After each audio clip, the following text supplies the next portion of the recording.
Welcome, everyone. Three guys, one music. I'm Jamey. Hi, Mike. Hi, Grant. How are you guys doing? Hello, sir. Outstanding. How are you? Good to see you. All right. It's good to be back, guys. It's been a little while. Been too Under long the weather. since you've been gone. I'm Yeah. glad you guys are feeling better, Yeah. especially Grant, since he's so close. Yes. Yeah. Jesus. All right. Bake We're going to be talking about Desert Island Discs today. Music that we just can't live without, or leave out of our list for various reasons. And we'll get into that. And what we're going to try to do is we're going to do a round of 5 each, and then we'll do another round of 5. So a total of 10 discs each. And we just thought it'd be a little confusing to go one by one. We've got a lot to talk about. So first we'll talk about what we've been listening to this week, and I'll start. So I've been listening to a lot of different things, but the 3 things that I kind of wrote down that have been the most I don't know, present in my listening is Tears for Fears, Greatest Hits. Sowing the Seeds of Love's been playing a few times this week. And Ted Nugent's debut record from 1975, namely the song Storm Troopin'. Yeah, I've been listening to a audiobook of Tom Werman, who produced a Cheap Trick and Ted Nugent and a lot of records, Molly Hatchet and Motley Crue. Yeah. And I've been listening to his audiobook, his autobiography. And I just, there's always something about Nugent. He's an interesting character, to say the least. But I've been listening to, I've been appreciating the minimalism of those records. And the other record is, I've been listening to Genesis, Selling England by the Pound. And just always love that record, Yeah. And another Genesis record will pop up here shortly. But they were sort of my first foray into progressive rock. So that's what I've been listening to. How about you guys? Yeah, good stuff. I started out the week listening to Betty Davis, not to be confused with the actress, but previously Miles Davis' wife. But her albums are hard to describe. Very intense, very energetic, really good stuff. I like her a lot. Wow. Don't listen to it enough. Maybe that's going to be our beach soundtrack when we go on our vacation next few weeks. Also, Zombie duo, and I cannot think of where they're from. The Zombie guitarist and keyboardist and a drummer. Again, 2-person band. Make very interesting music. They're inspired by Goblin and Goblin's work in Italian horror movies. So there's some similarities in their kind of music, but it's interesting. It's a lot of fun, very atmospheric. Also, Sturgill Simpson. He seems to have a very wide range of music that he can play from his what's the name of that soundtrack that was animated? Sound and Fury. Yeah, Sound and Fury. Wasn't necessarily soundtrack, it became one because they animated a movie to it. But also Mowing Grass Volume 1.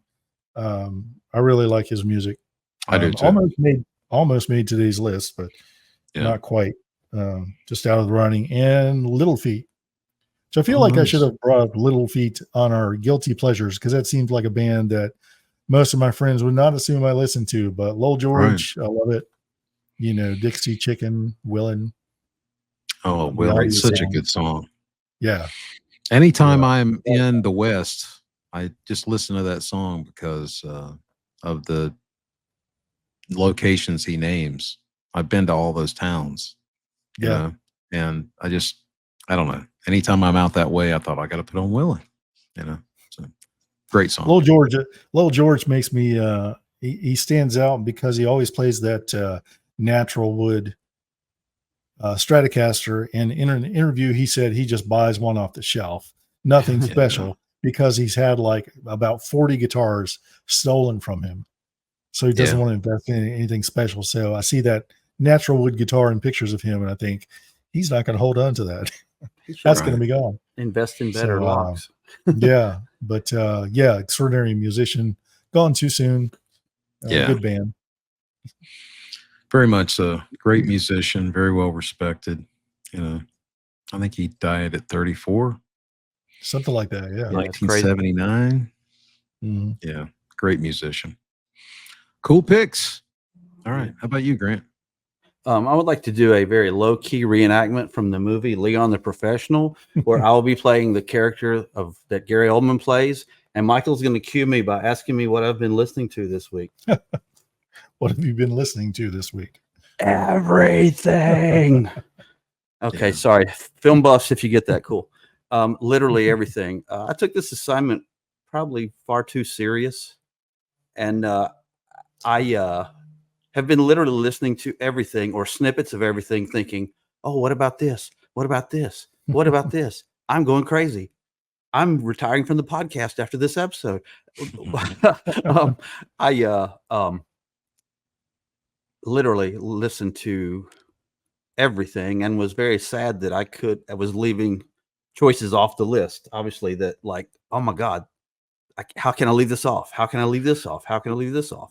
Yeah. It'll be interesting how we approach why we make a choice if we talk about that. I'm definitely going to do that. And some of my picks will be probably pretty obvious, you know, for people who know me at least. There's I not thought going to be a mine lot would of be obvious, surprises. I don't think. I think a lot of mine will be surprises, and there were surprises to me once I started going through and Well, listening and thinking and going, "Oh, well, this is definitely going to be on there," and then it definitely got bumped off by something else, and then well, there are reasons why I am choosing mine, Yeah. and Yeah. Mike and I've talked a little bit about it. And we'll see, you know, but my picks aren't anything revolutionary for those that know me, but the reasons might be a little surprising. But so yeah, so let's go ahead and get into it. yeah, I was gonna say we can Well, everything. Yeah. Yeah. So in, Mike, yeah, in making this list, you know, you go through so many. I told you I came up with so many right off the bat, and then at yeah, a certain point, I just stopped. It's like I can't sift through all of this. right. And one thing to consider is what kind of bougie island are we deserted on? Yeah, You that's a know, good something point. that has Yeah. a source of entertainment. Is this Yeah, electrical is source. is it a cassette deck? Because if that's the case, I can back to back 2 albums on one tape. You know, Yeah. are we stuck with a reel to reel? Is it just a stack of records? I over would there? say We that hope we're there. let's just assume this is in the future and we have solar power. So Oh, we okay. have an endless source of power. We don't have a radio for communication, but we But have a no, turntable. and no internet, so we can't Right, stream all our correct, 40,000 correct. favorite Okay. songs. Oh yeah, yeah. Anyway, trying to overthink things. So I All do right, want I'm to. just I just gonna- want to ask one question before we get started. Now, I think that in previous episodes, I think I know the answer to this already. But when we have an assignment, for lack of a better word, topic coming up for the week, do you Homework. guys listen to the music that you're going to discuss? Is that the main thing you're listening to? Because I do not do that. Sometimes I do. I don't need to do that. But I'm just exactly. I curious. don't.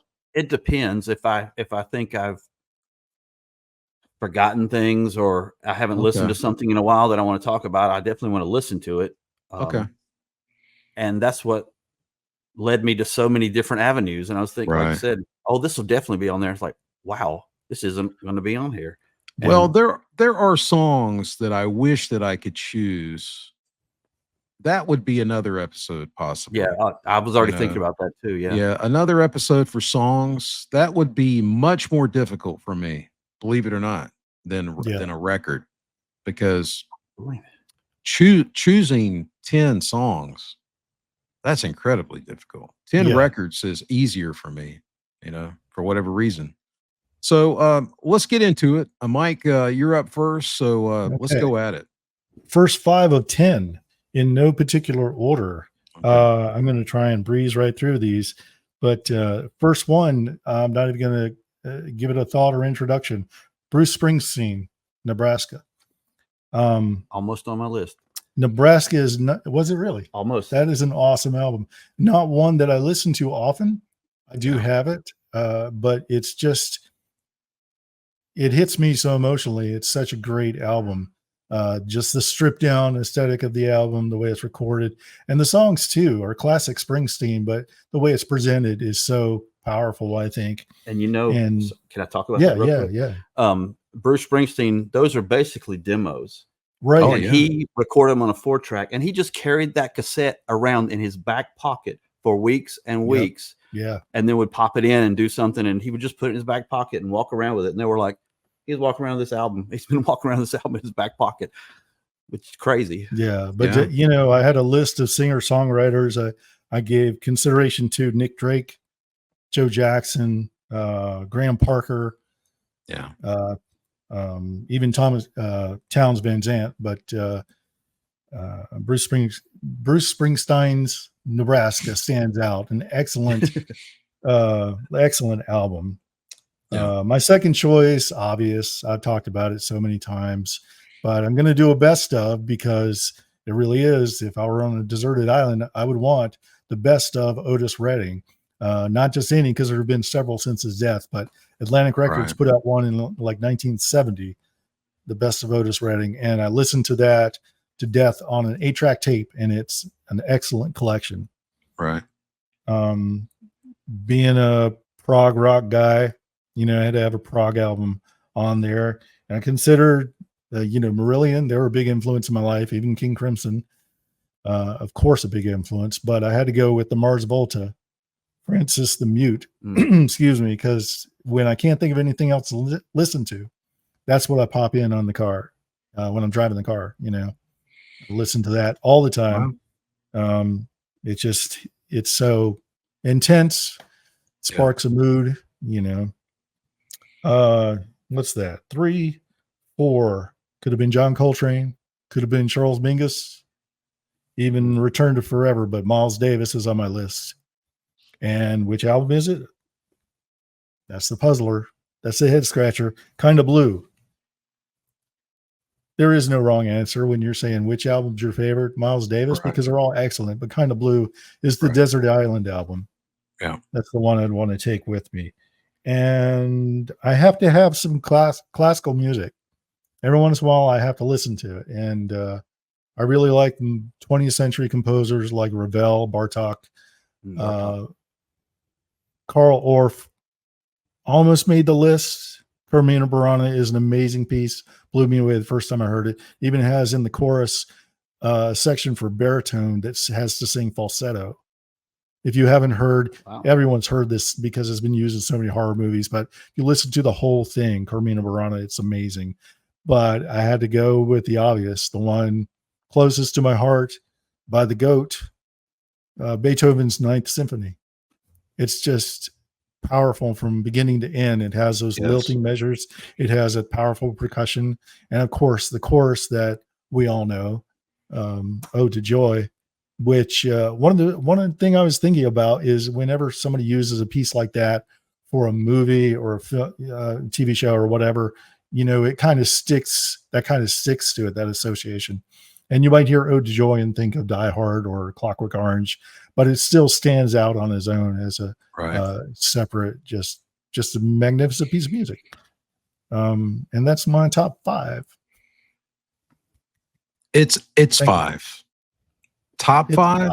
It's 5. It's my first 5, I should say. First 5. Yeah. These are in no particular order. Yeah, I want to emphasize that to everyone. These are in no particular order. There's no way to put them in order. Yeah, that would be very difficult. From 1 to 10 to 1, that'd be crazy. And even if I did, I'd change my mind in a minute or two. Right. Yeah. It's true. Yeah. Okay, Grant. Okay. All righty. I'm going to I enjoyed that, by the way, Mike. I love your list. I love Oh, your thank you. list. I just Yeah. yeah. Not to, I'm going to start off with Bruce Springsteen as well, since Michael did. And Nebraska, it was between this and Nebraska, but I went with Darkness on the Edge of Town Okay. Yeah. because Awesome album. from start to finish, what else can you say? That's all you can say. If you never heard it, go listen to it. So many standout songs. Yeah. And Great record. what I discovered in this process, because I was thinking like you know, you got classical, you got jazz, I was thinking the same thing. Oh, I want a little this, a little that, a little Yeah. this. Yeah. Well, that fell apart for me. And all of my choices are song oriented, Mhm. like albums with almost perfect songs all the way through, like album you can put on and there's no skipping. Right. Beginning. I to end. agree with that. And like I said, I was trying to think of different genres, and you got different mood. You want to hear classical, you want to hear jazz, but that fell apart. Anyway, next pick here, Depeche Mode, Violator. Okay. And for 1990, those unfamiliar, 89, 1990. 90. Yeah. I wrote down the dates. Yeah. But that's the one with Enjoy the Silence. Great For song. people that don't know, but that's a perfect album from start to finish, song wise. You can just put it on and take a little journey if you're in your mind or whatever you want to do. You know what I'm saying? Yeah. Just fantastic songs. Next, Introducing, spelled introducing, by DJ Shadow, which, for those unfamiliar, DJ Shadow in his early days, he has a record collection of over 60,000 albums. And it's more now because that was way back when. And he would make songs almost purely, maybe 95-6% from samples. Oh, And wow. he would, yeah. And I don't know how in his mind he could take a drum beat and then go, I need this obscure little piano riff from this album nobody's ever heard of but me, and then add it, and then go, well, I'll take this bass line from Charles Mingus, and make these amazing songs.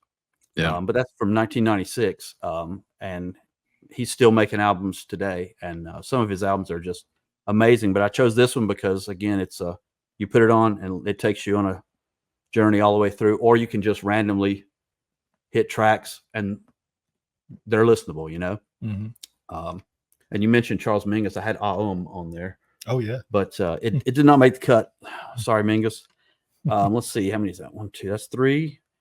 I've got 1994, a little band called Dinosaur Jr., and an album called Without a Sound.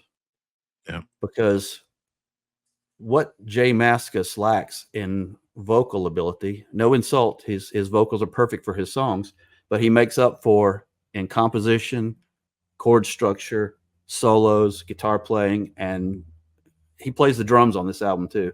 And you would never know he's not a drummer if you heard him play drums and somebody said, oh, he's a guitarist. Yeah, he's primarily known for his guitar, but you wouldn't know it. He's that good of a drummer. Wow. And that's I a didn't very, know that.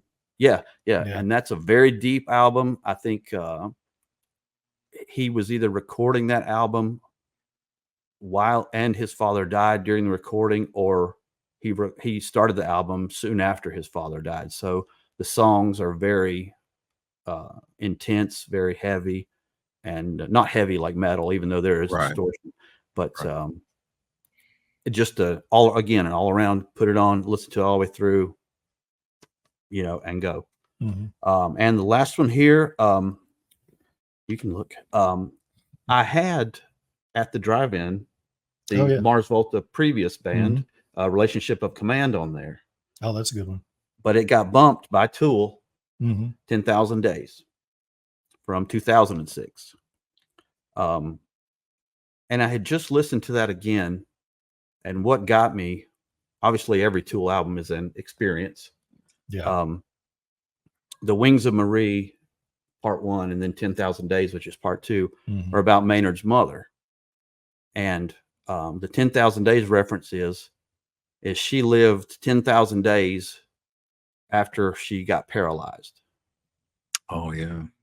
And she was very religious, and Maynard could not, some people struggle with, is there a God? Isn't there a God? And that's perfectly fine.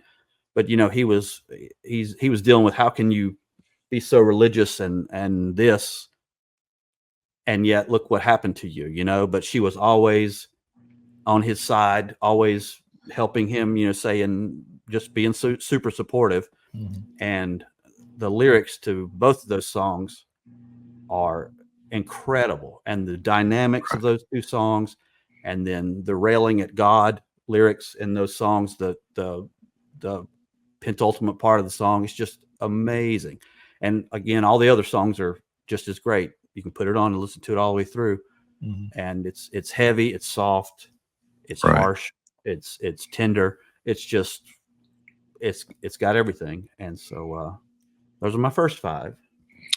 Good choice. Okay. Yeah, those are DJ Shadow is somebody that I'm going to check out. I'm not familiar with him. I might have Yeah. heard of him, but I definitely have never heard anything by him. Yeah, So I want to look check into out that that. album and go from there. Introducing, Yeah, spelled I will. ENT, traducing. Yeah. Okay.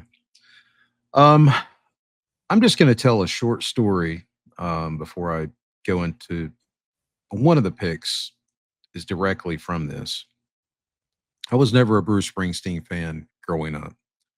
Now, since then, I've become a fan, and largely because of this one event.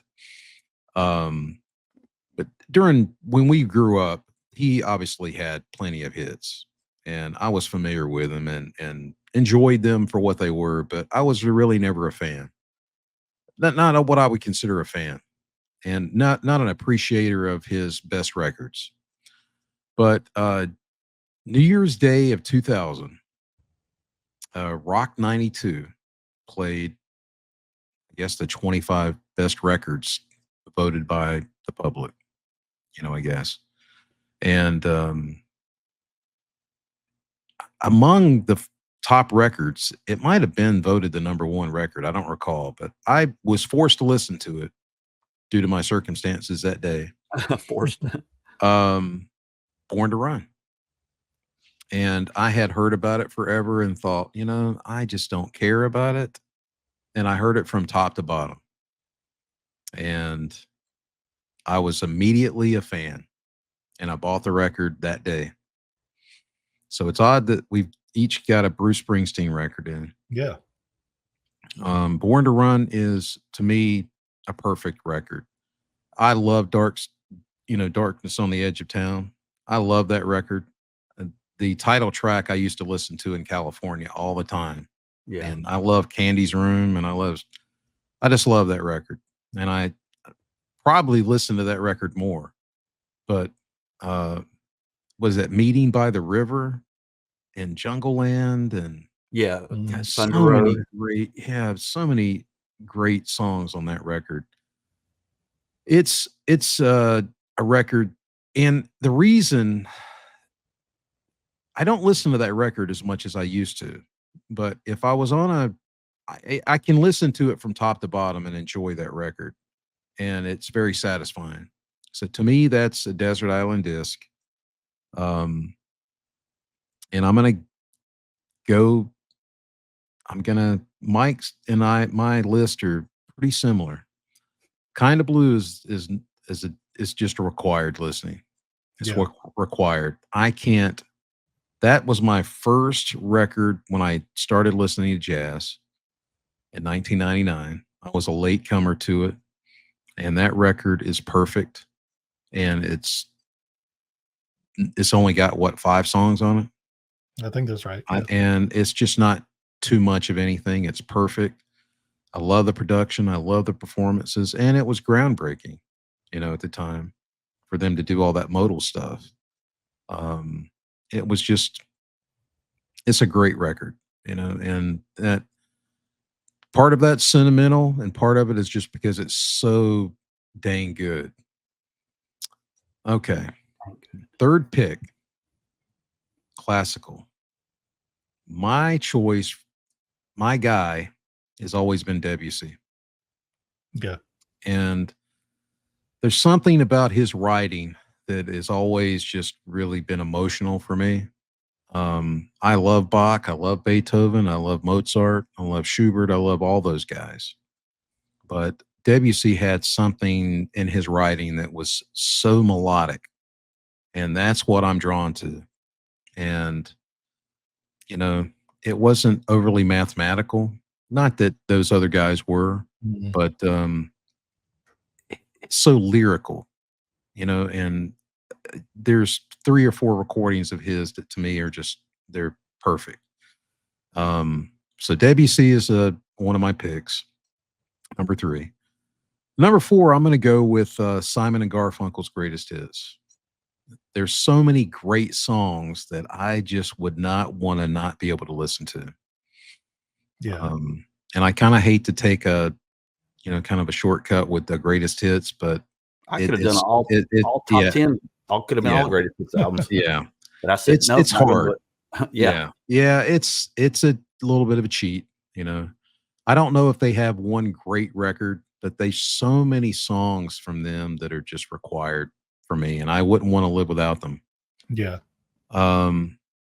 Then my 5th pick is going to be Van Morrison's Moondance, 1970. Excellent. That was the first record of his that I got into, and I listened to that record for most of 1993 and fell in love with it. And it was just super important to me at that point in my life. And Into the Mystic, and such an amazing song. That record is just I just can't imagine not having access to it. So that record is my number 5 pick. No particular order, but those records are just required. I'd have to have access to them, given a limited amount of music to listen to. Those would have to be included. So that's my Yeah. first 5. Yeah. All right. Nice. Where do I stop? Okay. I tried to do the genres thing, Oh, VeggieTales but greatest hits. Nice. VeggieTales not on there. Oh, dang That's it. all up here. I can recite those without music accompaniment.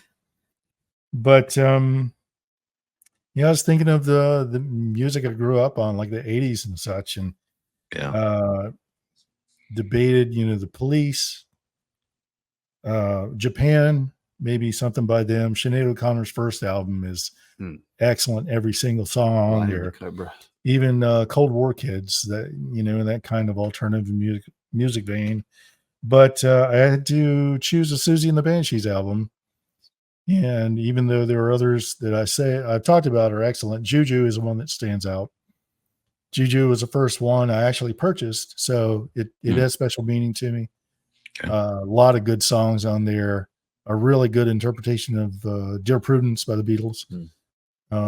It's we were talking about being alone on a desert island this time, kind of a reflective time, plenty of time to think about things and look inward. And that's kind of a introspective feeling album. And that one's a lot of something I'd have to listen to. And there's nothing wrong with the Best Of album. Keep saying that. I was looking at, well, I was thinking, what David Bowie album can I take with me? But yeah, I was, and I Hunky Dory stood out, but Ray too, her album How I Do is excellent, again, top to bottom. But I decided on a Best Of, and that would be Gino Vanelli's Best Of from 1980. Wow. Because I remember Excellent my mom brought that album home. I'm like, who is this? And I put it on. I'm like, oh, I know that song. And the next song played. Oh, I know that song. And all the songs were great. And on a deserted island, I got plenty of time. I might want to take myself on a romantic date. So put on some sexy music by Gino Vanelli and have a good time with myself. I don't know. Well, those backing musicians on almost every one of his albums. Yeah. I mean, top shelf. Yeah, just the music. Besides the lyrics, the vocals are great. Seriously though, look, you've added an album that really impacted me. I went through Kate Bush. I was a big Saga fan, big ELO fan. Even Kiss Alive 2 was a big impact on me. But the one I had to choose Yeah. was the Beatles' Let It Be. For me, the Let It Be is just a Wow. perfect album. It's one I can listen to easily. Some of the songs on other albums might have a distraction in the production or something, but Let It Be is just a solid, for me, straightforward album. And that's one I would definitely want to take along with me. Okay. Interesting. No references here. Michael Jackson, Off the Wall, because sometimes you just got to dance. And it's just a great album. That's It for is a me, great I record. think that's his best album. Yeah. And I doubt I'm going to spoil your list if I say Genesis, The Lamb Lies Down on Broadway. I can always go back to that. I can listen to it over and over. And there's just so much to take in on that album that album will last you until you get rescued. Oh, we get top 10 albums to get rescued by. Yeah, that's another list. I'm ready. Yes. But that's me in a nutshell. Help, I'm in a nutshell. Help, I'm in a nutshell. Nice. There's so many, of course, that we all left off.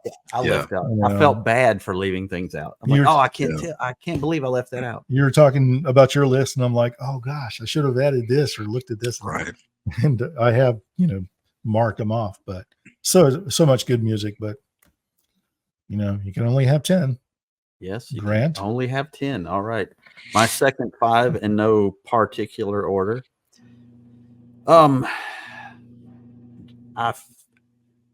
I had jazz picks, and they kept getting moved to the side, kept getting moved down. And she's a little jazzy, but not very jazzy. But Sade has always been one of my favorite female vocalists and writers. Yeah. And so I've got Love Deluxe, which is more of a heavier Sade album. Is probably why 1992. Yes. Wow. Good job, Jamie. Yes, there's some more guitars on that album. There's a little bit denser production, and I love that production. And I'm to see who produced it, and I forgot to, but it's not pop light production, and it's not R&B production. Right. It's got a denseness to it, which is just, again, every song all the way. Cherish the Days on that one, right? Yeah, that's the lead off. That's the first. That's just one of my favorite songs of the 90s. Yeah. I mean, I love that song. That's your Desert Island Date Myself album. Yes. Oh, okay. yeah. There you go. Good. I wonder why I put that on here. I was like, okay. All righty. Let's go with everyone's favorite bald guitarist, Billy Corgan, Smashing Pumpkins from the year 2000, Machina, the Machines of God. Oh, wow. Which is a different type of Pumpkins album. Not well received at the time because it was a different sound than what people were expecting. That was when they basically got the band back together, right? Except for the bass player. That was Hole's bass player, Melissa Oftemur, if I'm pronouncing that correctly. And that was after the issues that happened with Jimmy Chamberlain and Jonathan Melvoin's death because of drugs. Right. And that was when Jimmy and Billy got back together. They were the core of that band. Yeah. Even though Billy's the writer, right. Those songs would suffer without Jimmy's drumming and his innovative, creative drumming on all those songs. But anyway, that album has such a unique sound, production-wise, distortion-wise.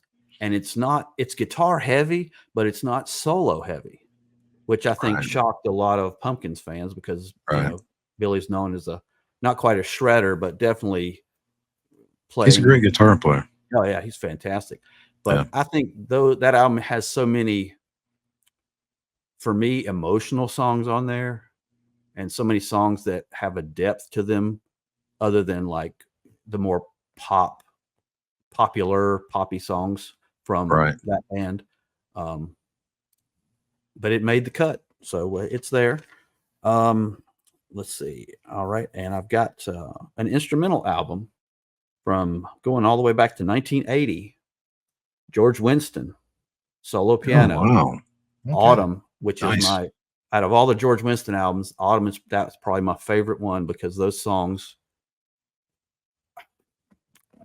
amazing is too lackluster of a word. Right.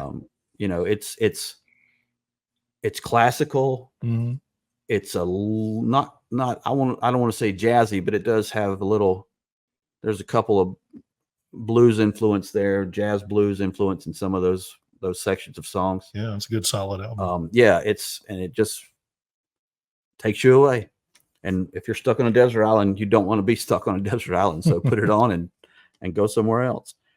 Let's see. All right. From 1994, a little known band out of England called Lush. Yeah. Had a couple of decent sized hits, but their second to last album, Split, from 1994, I think is their best album. It's got, I mean, how can you go wrong with bright, chiming, loud guitars? And there's no guitar solos. It's all just chords and It's the two era. guitars. Yeah, That's two the guitars era. layering. Right. It's almost like one player's playing major and the other player's playing diminished at the same time, and it just creates an almost orchestral keyboard depending on the effects they're running through the guitars. Right. But just an amazing band, and broke up too soon. The drummer passed away, and they never recorded again after that. And Mickey Brenny, the lead singer, she just came out with an autobiography, which I'm probably going to get and check that out because it's supposed to be pretty in depth about the 90s and the record industry at that time, and being a female musician, in those days. And my last pick, which is in no particular order again, from 2023, a modern release from a band called Time Cop 1983, which is basically a Dutch guy. And I don't know how to speak Dutch, and I'm sorry if I'm mispronouncing. His name is Jordi Linerts, or it might be Jordi Linerts. I don't know how the Dutch pronounce, but it's a synthwave. And basically synthwave is modern bands, modern people doing the 80s, basically. Oh, wow. So the whole album sounds like you could put it on, and if no one was the wiser, you could have said this came out in 1983. Because it's very keyboard heavy. Very probably keyboard heavy, that Michael used to have some of the keyboards. Is that instrumental? No, there are a few vocal tracks. He doesn't sing, but he works with other musicians who sing. He's the primary writer, and it really does sound like, did I not hear this back in 1984 or 85 or 86? If you're around at that time, it will take you back to that sound. And it's almost like he's doing the 80s kind of better than a lot of the songs were in the 80s. And I'm not trying to insult any music, but there was a lot of kind of, for lack of a better term, and I'm kitschy. sorry. Yes, kitschy, very just so cultural at the time that you could hear this is never going to last as a even you would listen to it only for nostalgia. You would never put it back on and go, I used to love this song. You would put it back on, we should listen to this and whatever. But and it's just very layered music, very well chosen synthesizer sounds, keyboard sounds. I would love to have a library of all his sounds. They're just. I do miss my Roland Juno 6. Yes. Without MIDI. That's how old it was. It didn't have MIDI. Wow. So I remember that Roland. 1980. But so it's it takes you back, yet it's also forward looking, and also it was the album I'm talking about. Sorry, as Searching for Tomorrow, his latest album, and I was on the fence. Night Drive was the previous album, and it's so good they even made there's there's an instrumental, then there's a vocal, there's an instrumental, and there's a vocal. I think there's 12 songs on Night Drive, but he also made an instrumental version of Night Drive because the songs that aren't with vocals, we actually put the song Night Drive on and just went driving around one night, and it's perfect music. I was going to ask that. Is Yes, that it's perfect for a night drive? perfect. Even the album version with the vocals, you know, Wow. it's still fantastic to listen to as you're driving, but the instrumental version and the little tweaks that are a little bit different.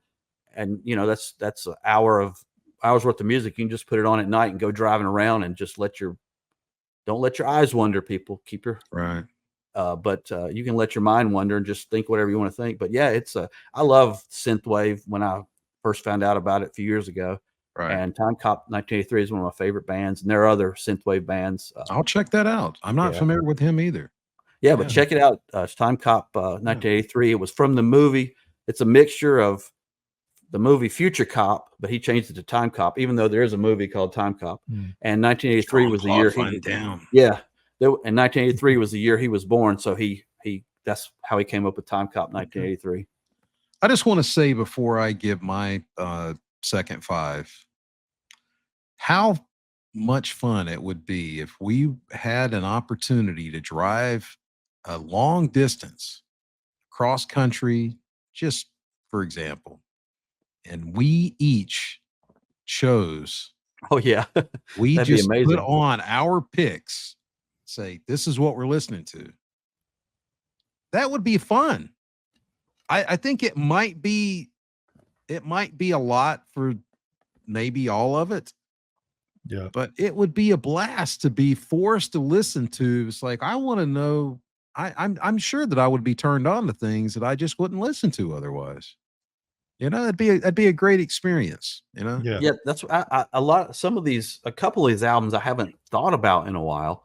Yeah, and it shocked me when I had written down something else and it was like, no, I'm gonna choose this. And you know, something made me think of another. I was like, oh my God, I forgot about that album. And I write it down, and sooner or later, it was making the cut. You know, I mean, I was so frustrated. I was about ready to do an AI prompt and just list all the songs and just say, pick the 10 that I like best. You know, just or something like that. And you know, some of the things that I'm going to discuss are for very sentimental reasons. I've got many more that I can actually choose. A couple of these will be pretty obvious. But I would say this is among my favorite records. I can't say what's the best and what's my favorite, but Marvin Gaye, What's Going On from 1971. Yeah. That record it just always puts me in a good mood. And it's a very somber record. Yeah, that was on my list. It got bumped. Oh yeah, mine too. I was going to say that. Yeah, it is just a somber record. I mean, he was in a dark place. Tammy Terrell had died the year before of a brain tumor, and he was not in a good place. And he wrote this very revolutionary record that was very political. And you know, I want to say Berry Gordy just told him, I don't want to release that. And he dug his heels in and said, you know, this is the record, you know, and of course it became what it is. And I just love everything about it. I love the songs. I love the singing. It's just got so much emotion in his singing. Yeah. And I just love the compositions. It is definitely one of my top 10 records, even if this list didn't exist in itself. I'm going to say Pink Floyd's Dark Side of the Moon, just because it's, in my opinion, maybe the greatest rock recording at the very least. It's just so well recorded. I never get fatigued to listen to it. Now, a lot of people could say, I've heard this song so many times, I don't want to listen to it. I can listen to different elements of it and appreciate it on different levels. That record it's as huge as it was and is for a reason. It is great. Yeah. Animals was on my list, but it got bumped.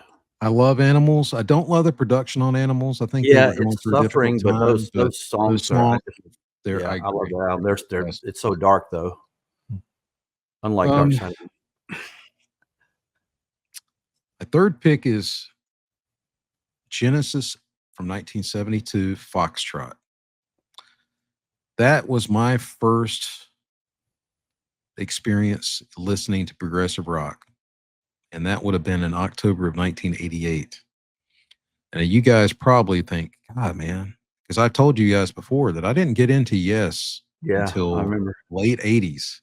Yeah. Now I listened to 90125, but I didn't really delve into the John Anderson era and true progressive rock. I wasn't, it just wasn't on my radar. So Genesis was the first spin down that lane, really understanding what the appeal of progressive rock was, and then selling England by the pound immediately, and Mercenary Crime. Genesis was my first progressive rock experience. And then I got into Fragile, Close to the Edge, and completely loved it. But Genesis was the first. Yeah. Foxtrot is still my favorite Genesis record, with Peter Gabriel at the very least. I love what Steve Hackett did on it. I love the compositions. It's got Watchers of the Sky. It's got Supper's Ready. It's just, I would say that it's arguably one of the greatest progressive rock records. I don't think people could deny it. It's got two of No. the best progressive Yeah. rock songs on it at the very least. Yeah. But I love Get 'Em Out by Friday and Timetable, and I love it all. So, my next one is AC/DC's Highway to Hell. That got bumped too. Now, Highway to Hell, there's a reason why it's got what I would consider, and I've said this in a previous episode, what I would consider the best Marshall guitar sound, or at least one of my favorite. It's just got the grind that I associate with Marshall amps. I love the songs. I got turned on to that record. I want to say through Deborah Stout. Her older sister had a cassette, and she let me borrow it. And I listened to that, and I just was so turned on by it. And I was like, God, And I had heard If You Want Blood, You've Got It, the live record the year before, or maybe earlier that year. I had heard that. I think that was my first AC/DC record, actually. Highway to Hell is just, I need that as a guitar player to have that visceral experience with the instrument.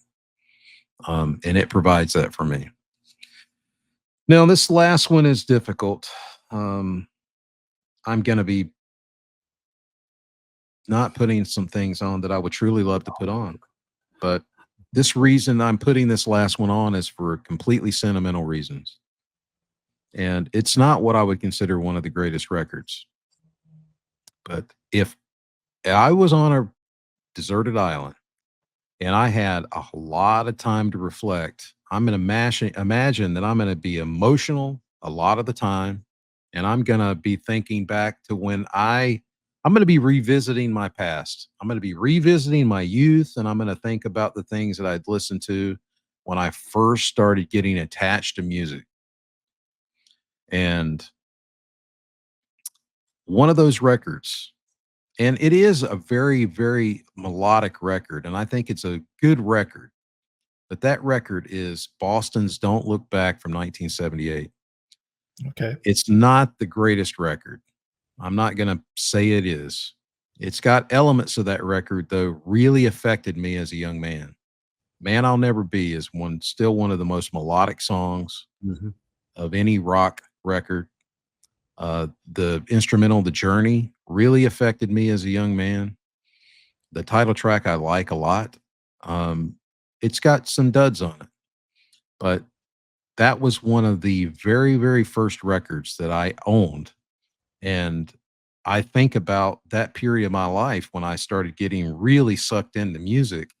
I listened to that because that's all I had to listen to. I listened to it all the time, and I got really attached to it. And I started to understand melodicism and what Tom Scholz brought to the table. And I listened to that record way before I listened to the first record. Yeah, I think Even a though lot I'd of heard the people songs I had heard long time made a huge impression on me a year or two prior to that because it was played on the radio. You know, Yeah. besides the radio hits, but long time I heard on a jukebox. Um, you know, at a couple different places, tagging along with my older brother, and that made a huge impression on me. But Don't Look Back that's my fifth and final pick. It's Well, even those duds are good songs. I mean, yeah, they're fine, you know, yeah, but there are 2 or 3 tracks on that record that, you know, again, it's really, really difficult to pick a record, you know, Yeah. as we all know. I think that we will have an episode about our 10 favorite songs, which is going to be even way more difficult.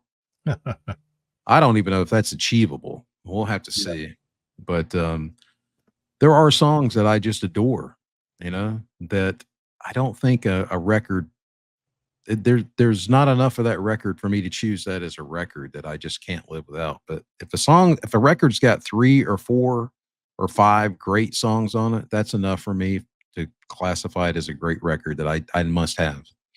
So that is my final pick, and that's the very sentimental reason.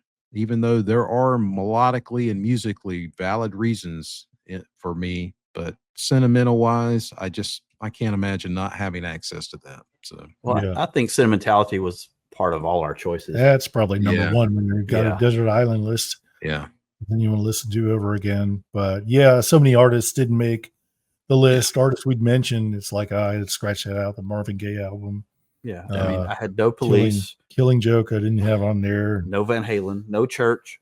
yeah. I I had didn't have Nina Kiss. Hagen on my list. Yeah, I I didn't have mean, Kiss either. Kiss was my Yeah. gateway to music. Yeah. And, you know, and there are records that are very important to me. And I would really dislike not having access to a couple of records because they are sentimental. Kiss Alive 2 is one of those records. That was the first record that I owned. Yeah, me too. And there are things about it that I've learned since then that train my ear to a certain sound that I love about it. That is not discussed a lot by people. Only aliens discuss it. So anyway, you know, there are records that we all were affected by that. Oh yeah, I felt bad about Yeah. leaving some choices off. Yeah. I was like, I really physically, I can't believe I'm leaving this off of here. You Yeah, know, it's I real felt hard. like I wanted to call up some band and go, I'm sorry, I'm leaving you off of the list. After a while, It's not personal. After a while, it felt arbitrary. It's like, I'm just going to put this down. I can't think about it too much. Yeah, So I'm already disappointed that I've run out of I'm space. glad we had an extra week Yeah. because Yeah. Yeah, I you would've- know, I would love to have included a Steely Dan record, which, Yeah. you know, the Royal Scam is an incredibly important record to me, guitar wise. All of Larry Carlton's gets great guitar work, and the songs just really affected me. And I listened to that record a lot. I love that record. A Beatles record, you know, for me, Abbey Road would be the record. You Yeah. know, to me, that's the best production they ever had. You know, I had Revolver on there, but it got knocked down. I'm surprised none of us mentioned Queen because they've I got love several Queen. albums. Night at the Opera, Day at the Races, Yeah, you know, Next Brian one, May's Use the huge World. for me. Move the He's World. huge for yeah. I mean, to me, there's not a record though from top to bottom that I can't live without. I'll That's the agree. problem for me. I'll agree. Like it'd have to be a greatest hits, a Queen's greatest. Yeah. Well, again, that's a sentimental Yeah. choice. I Yeah. had a couple of Queen that I left off, but Yeah. agreed. Not a solid album through and through, but Yeah. for sentimental reasons, I might have included one. Yeah, I had Yeah. I had thought about Morrissey's greatest hits, and I thought about Australian band, which a lot of people don't know about, Ice House. I love Ice House. Yeah, Ice House. No they have Promises from 1986. I think Oh, it's yeah. 86. That's yeah, one of my favorite 80s songs. I And, always have it on a playlist. yeah, and Yeah. I almost put Primitive Man on there by them as the album, but it got bumped down. But yeah, Mm. And they're still going strong.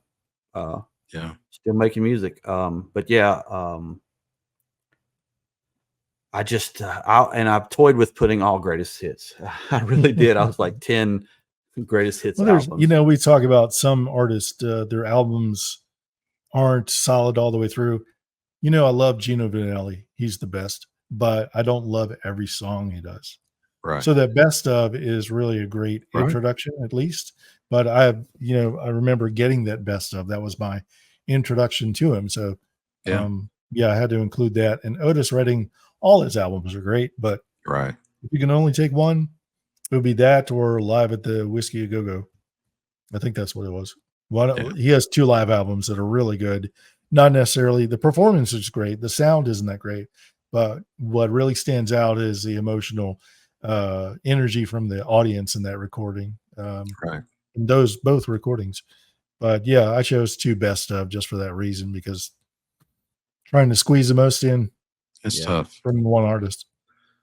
Well, I hope that everybody that watches this gets something out of it and gets turned on to some music that maybe they haven't thought about before, or in a different way. Or if you disagree completely, leave us a Yeah. comment. Yeah. Tell us how wrong we are. Yeah, tell us how wrong Yes. we are in the comments. Please like and subscribe and leave a comment. Let us know how far off target we are or how right on we are. Thanks everybody for checking in. We really appreciate it. And we will see you guys next week with a new episode. Thanks so much. We will Excellent. see you then. Be well.